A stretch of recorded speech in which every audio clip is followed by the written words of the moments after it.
Bonjour les poissons, bienvenue dans votre guidance de janvier. On va aller voir ensemble vos messages. Je vous invite à écouter votre guidance de 2026. Vous pouvez l'enregistrer et revenir en cours d'année, en fin d'année pour faire le point. Vous pouvez le faire aussi pour 2025, c'est encore temps. Allez, on est parti pour vous. Vous avez, premier message, vous avez la galette des rois. Tu as de la chance, donc vous allez avoir la fève. Je plaisante. C'est un mois qui vous apporte de la chance. Alors, la chance, qu'est-ce que ça veut dire? Ça peut être vraiment l'idée d'opportunités, de rencontres, de situations auxquelles on arrive à trouver des solutions facilement, un sentiment de fluidité dans sa vie tout simplement, d'avoir aussi de la gratitude, de ressentir que effectivement on a de la chance tout simplement parce que on est bien entouré, on est dans une situation qui nous apporte avant tout une certaine forme de sécurité, du bien-être. En fonction de chacun, la chance va apparaître bien sûr différemment. Changer en une nuit. Vous avez rapidement changé. Ok. Alors, ici, il y a la notion que vous allez avoir comme une sorte de révélation, comme un déclic. Et certainement que la chance, vous allez aussi la provoquer. En fait, ce que je ressens, c'est qu'il y a un changement intérieur, comme un déclic. Vous allez prendre conscience que il y a quelque chose qui n'est plus. Donc, il y a un grand nettoyage. Peut-être que ce nettoyage s'est déjà fait sur la fin de l'année. Et j'ai changé. Je prends conscience que mes désirs, mes motivations, mes envies sont différentes et je vais faire en sorte de créer autour de moi des situations qui soient en accord avec ce changement que j'ai pu observer en moi. Et la chance, elle va être là, elle va être dans le sens où il va y avoir comme une harmonisation en fait de ce que vous ressentez dedans et ça va s'harmoniser sur l'extérieur. Donc ça va apporter des petites transformations, il faut se laisser guider quelque part.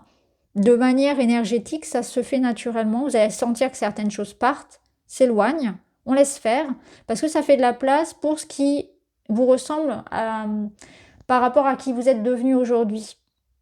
Donc, il ne faut pas avoir peur justement de ce changement qui s'est opéré ou qui s'opère. Il ne faut pas se dire, enfin, se poser en fait 1000 questions par rapport à ça, parce que vous avez des évolutions qui sont cycliques et c'est tout à fait normal.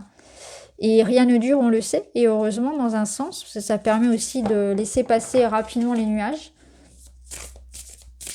Donc là, il y a comme un déclic ou des prises de conscience de se sentir justement appelé vers autre chose, avec des nouvelles opportunités qui se créent, parce qu'on est prêt. La justice, voilà. La justice, elle va venir ramener un équilibre, elle va venir ramener quelque part, confirmer ce que vous ressentez en vous. Donc elle vient rétablir de l'ordre. Alors on va voir un petit peu comment elle va résonner cette justice, mais ça vous appelle aussi à la responsabilité de vos actes et de vos décisions.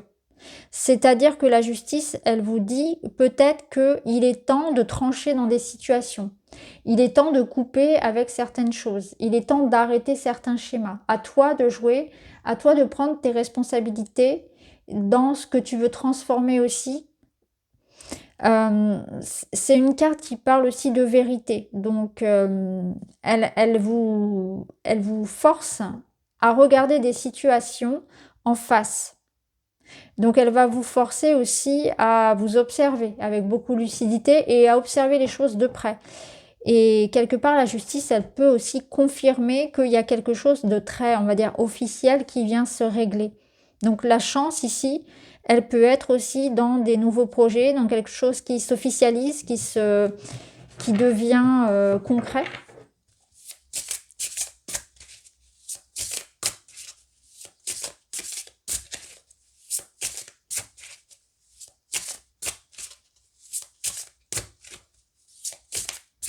Elle vous invite à faire ce qu'il y a de mieux pour vous là. On va voir l'avertissement du mois. C'est le soleil inversé. Le soleil inversé va parler de pessimisme, de manque d'investissement, d'isolement aussi, de manque de foi, de manque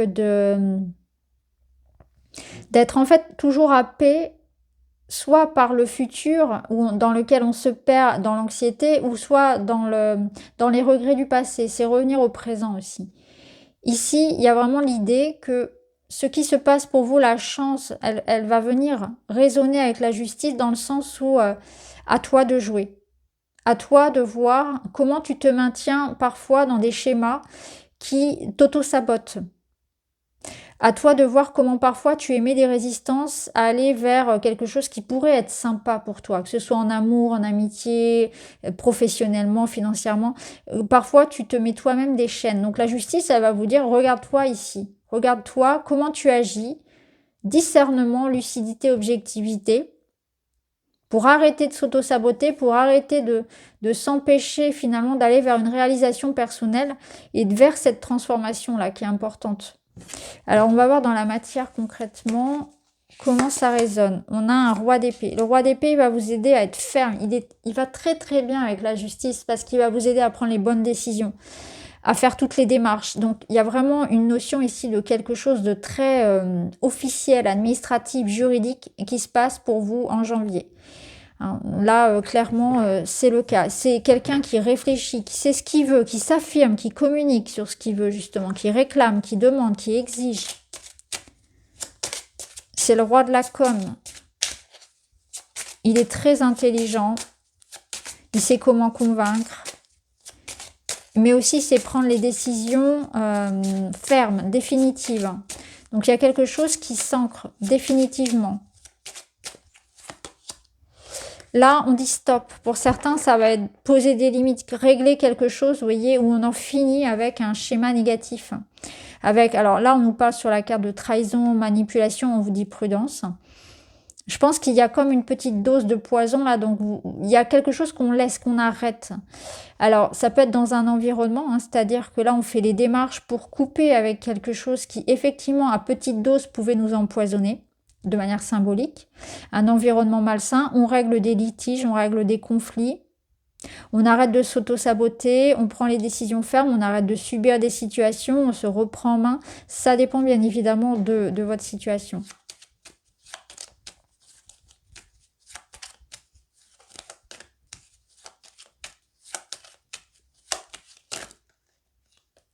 Vous avez beaucoup de discernement aussi pour éviter des pièges. Donc là, si vous voulez, vous êtes à l'abri. C'est comme si vous faisiez justice. Alors, ouais. Vous avez l'intelligence d'éviter certains pièges ou vous êtes en train de régler des situations dans lesquelles justement on a pu vous manipuler, on a pu vous piéger. Ou en tout cas, vous avez eu ce sentiment-là.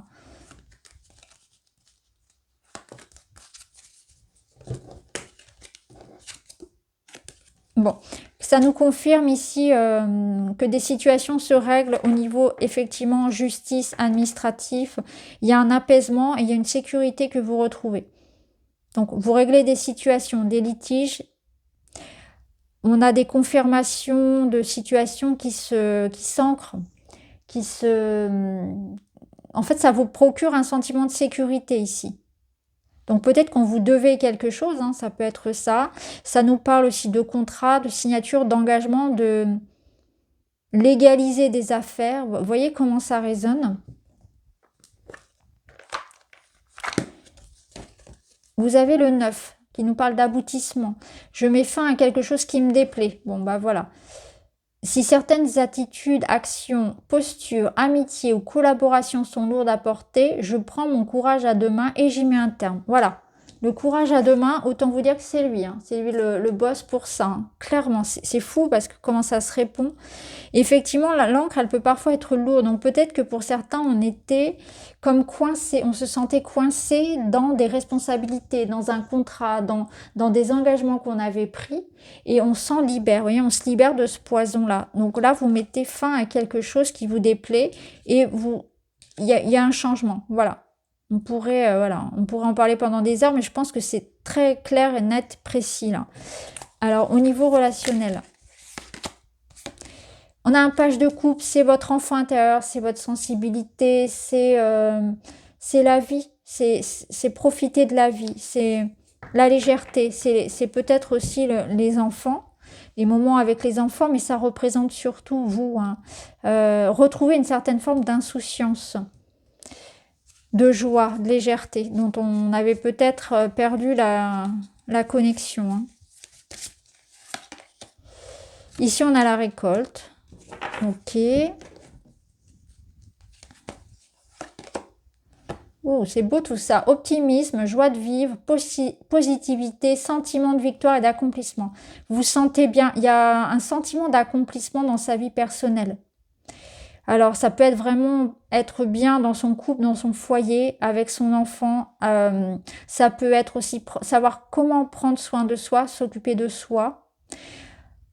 On est optimiste, vous voyez, ça fait écho à notre soleil renversé, là, c'est l'idée que on se laisse pas abattre, hein. On est vraiment sur une idée que soyez dans la gratitude et comment dire, dans la reconnaissance de tout ce que vous avez accompli, de tout ce que vous avez autour de vous, de tout ce qui peut vous apporter finalement de la joie. Entourez-vous des bonnes personnes. Vous pouvez être fier de vous. Il y a quelque chose qui vous donne aussi ce sentiment-là de pouvoir être fier de vous. Ayez conscience en fait de ça. Ok. Là, on voit que vous avez fait du tri en fait. Alors, pour certains, il y a la notion de sortir d'un état un petit peu effectivement négatif, pessimiste, une certaine forme de tristesse. Pour d'autres, il est question ici d'avoir fait du tri dans sa vie par rapport à des personnes un peu, comment dire, manipulatrices. En fait, vous avez ouvert les yeux sur des relations et vous vous en êtes libéré. Il y a comme l'idée aussi de prendre conscience de sa véritable nature. C'est comme si on avait été contraint où on s'était soi-même enfermé dans une case alors qu'on est quelque chose qui est bien différent. Et aujourd'hui, on va prendre sa pleine place. Donc, il y a quelque chose qui peut s'exprimer maintenant. Donc, j'ai envie d'exprimer peut-être un peu plus qui je suis, mon originalité, mes particularités et notamment aussi physique.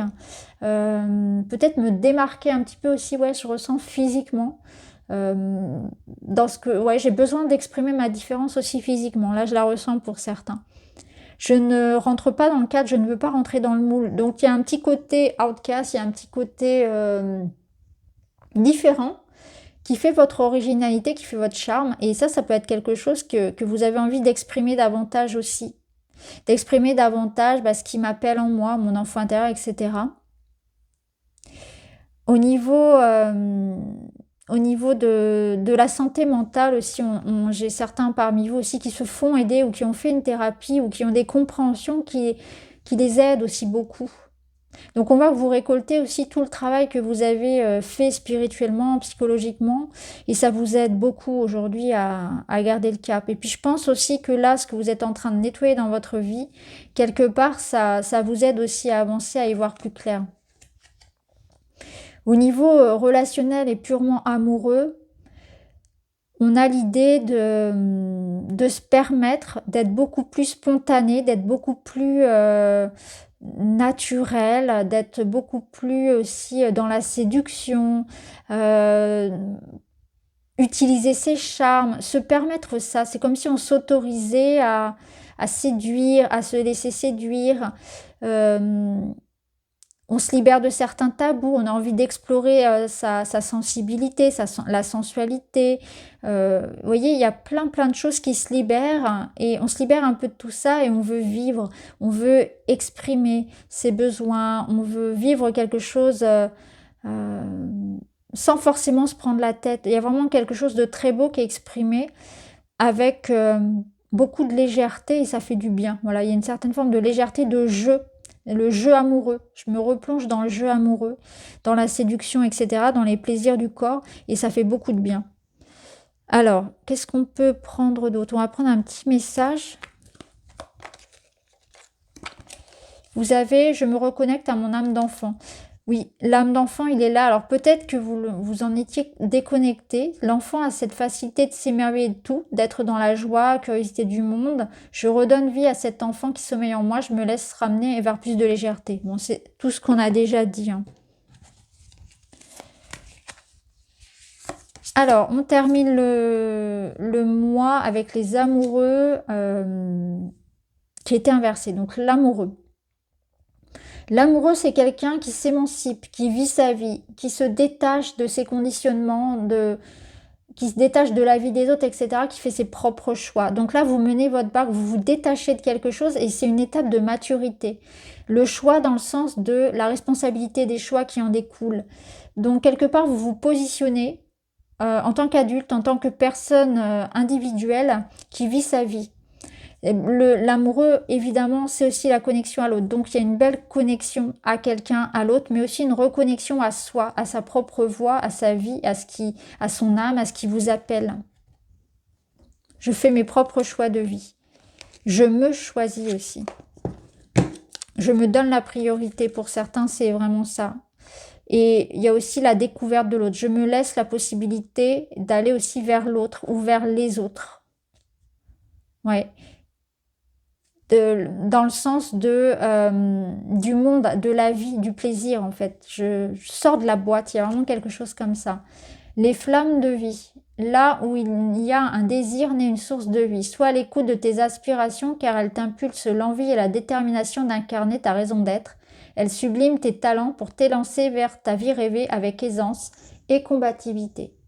Voilà pour vous les poissons, j'espère que ça vous parle. Je vous embrasse, à très vite.